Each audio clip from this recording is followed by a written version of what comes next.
ಕೂಗಿದರೂ ಧ್ವನಿ ಕೇಳಲಿಲ್ಲವೇ? ಇದು ಇಂದಿನ ಕ್ಷಣ ಹೊತ್ತು ಅಣಿಮುತ್ತು ಧ್ವನಿ ಸುರುಳಿ. ಓಶೋ ಮಹಾನ್ ಪ್ರವಚನಕಾರರು ಮತ್ತು ಬರಹಗಾರರು. ಅವರ ಪ್ರವಚನಗಳಲ್ಲಿ ಸಾವಿರಾರು ಕಥೆಗಳನ್ನು, ಪ್ರಸಂಗಗಳನ್ನು ಉಲ್ಲೇಖಿಸಿದ್ದಾರೆ. ಅವುಗಳಲ್ಲಿ ಒಂದು ಹೃದಯಸ್ಪರ್ಶಿ ಪ್ರಸಂಗ ಹೀಗಿದೆ. ಒಮ್ಮೆ ಓಶೋ ತಮ್ಮ ಒಬ್ಬ ಗೆಳೆಯನೊಟ್ಟಿಗೆ ಹವಾನಿಯಂತ್ರಿತ ಬಸ್ಸಿನಲ್ಲಿ ನಾಗಪುರಕ್ಕೆ ಪ್ರಯಾಣ ಮಾಡುತ್ತಿದ್ದರಂತೆ. ರಾತ್ರಿ ಸುಮಾರು 10 ಗಂಟೆಯ ಸಮಯ. ಇದ್ದಕ್ಕಿದ್ದಂತೆ ಗೆಳೆಯ ಇವರನ್ನುದ್ದೇಶಿಸಿ, ನಿಮಗೆ ಯಾರಾದರೂ ಮುನ್ನಾ ಎಂದು ಕರೆಯುವುದು ಕೇಳಿಸಿದ್ದೆ ಎಂದರು. ಓಶೋರಿಗೆ ಏನೂ ಕೇಳಿಸಿರಲಿಲ್ಲ. ಅವರು ಸಹಜವಾಗಿ ನನಗೇನೂ ಕೇಳಿಸಲಿಲ್ಲ ಎಂದರು. ಆದರೆ ಅವರ ಗೆಳೆಯ, ನನಗೆ ಸ್ಪಷ್ಟವಾಗಿ ಕೇಳಿಸಿತು, ನನ್ನನ್ನು ಮುನ್ನಾ ಎಂದು ಕರೆದಂತಾಯಿತು ಎಂದರು. ಓಶೋ, ನೀನೆಲ್ಲೋ ಕನಸು ಕಂಡಿರಬೇಕು, ಏಕೆಂದರೆ ನಿನ್ನ ಪಕ್ಕದಲ್ಲೇ ಕುಳಿತಿರುವ ನನಗೆ ಏನೂ ಕೇಳಿಸಲಿಲ್ಲ ಎಂದರು. ಆತ, ಇಲ್ಲ, ನಾನು ನಿದ್ದೆ ಮಾಡುತ್ತಿಲ್ಲ, ಕನಸು ಕಾಣುತ್ತಿಲ್ಲ, ಎಚ್ಚರವಾಗಿದ್ದೇನೆ ಎಂದರು. ನಮ್ಮ ತಂದೆ ನನ್ನನ್ನು ಕರೆದಂತಾಯಿತು. ಮುನ್ನಾ ಎಂಬುದು ನನ್ನ ಬಾಲ್ಯದ ಹೆಸರು. ಮುನ್ನಾ ಎಂದು ಯಾರೂ ಕರೆಯುವುದಿಲ್ಲ. ತಾಯಿ ತಂದೆ ಮಾತ್ರ ನನ್ನನ್ನು ಮುನ್ನಾ ಎಂದು ಕರೆಯುತ್ತಿದ್ದರು.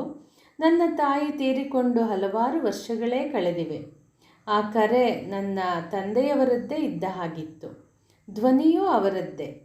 ಇದು ನನ್ನ ತಂದೆಯದೇ ಕರೆ ಎಂದೆಲ್ಲ ಹೇಳುತ್ತಾ ಚಡಪಡಿಸತೊಡಗಿದರು. ಓಶೋ, ಆಯಿತು, ನಾವು ನಾಗಪುರ ತಲುಪಿದ ಮೇಲೆ ನಿಮ್ಮ ತಂದೆಯ ಮನೆಗೆ ಫೋನ್ ಮಾಡೋಣ, ವಿಷಯವೇನೆಂದು ಕೇಳೋಣ ಎಂದು ಸಮಾಧಾನ ಮಾಡಿದ ಮೇಲೆ ಆತ ಸುಮ್ಮನಾದರು. ಅವರು ನಾಗಪುರ ಮುಟ್ಟಿದಾಗ ಮಧ್ಯರಾತ್ರಿ 12 ಗಂಟೆ ದಾಟಿತ್ತು. ಅವರು ಬಸ್ ನಿಲ್ದಾಣದಲ್ಲಿದ್ದ ಫೋನಿನಿಂದ ಅವರ ತಂದೆಯ ಮನೆಗೆ ಫೋನ್ ಮಾಡಿದಾಗ ಅವರಿಗೊಂದು ಆಘಾತಕರ ಸುದ್ದಿ ಕಾದಿತ್ತು. ಅವರ ತಂದೆ ಅಂದು ರಾತ್ರಿ 10 ಗಂಟೆಗೆ ಸರಿಯಾಗಿ ತೀರಿಕೊಂಡಿದ್ದರು. ಪ್ರಾಣ ಹೋಗುವ ಸಮಯದಲ್ಲಿ ಮಗನನ್ನು ನೆನಪು ಮಾಡಿಕೊಂಡು ಮುನ್ನಾ ಎಂದು ಕರೆದಿದ್ದರೋ ಏನೋ.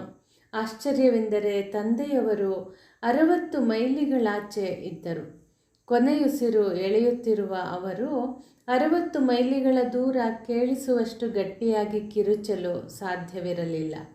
ಅವರು ಕೂಗುವುದು ಬಸ್ಸಿನಲ್ಲಿದ್ದ ಯಾರಿಗೂ ಕೇಳಿಸಲಿಲ್ಲ. ಪಕ್ಕದಲ್ಲೇ ಇದ್ದ ಓಶೋರಿಗೂ ಕೇಳಿಸಲಿಲ್ಲ.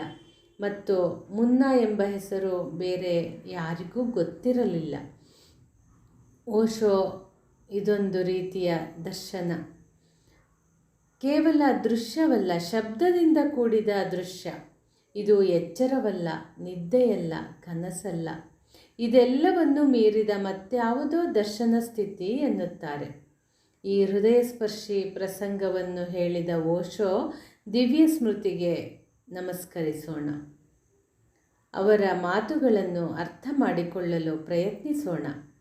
ದೃಷ್ಟಿ, ಶಬ್ದ ಮಿಶ್ರಿತ ದೃಷ್ಟಿ ಅಥವಾ ದರ್ಶನಗಳು ಮುಂತಾದವು ನಮಗೆ ಅರ್ಥವಾಗದಿರಬಹುದು.